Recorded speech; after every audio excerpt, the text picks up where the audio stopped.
పుణ్యభూమి నా దేశం నమో నమామి, ధన్యభూమి నా దేశం సదా స్మరామి.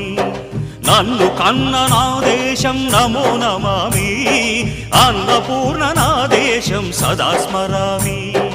మహామహుల కన్న తల్లి నా దేశం, మహోజ్వలిత చరిత కన్న భాగ్యోదయ దేశం నా దేశం.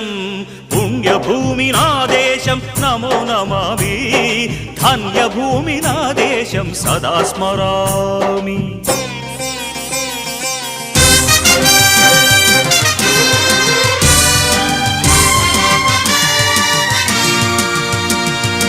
అదిగో ఛత్రపతి ధ్వజమెత్తిన ప్రజాపతి, మతోన్మాద శక్తులు చురకత్తులు ఝళిపిస్తే, మానవతుల మాంగల్యం మంట కలుపుతుంటే, ఆ క్షుద్ర రాజకీయానికి రుద్రనేత్రుడై లేచి, మాతృభూమి నుదుటిపై నెత్తుటి తిలకం దిద్దిన మహావీరుడు, సార్వభౌముడు,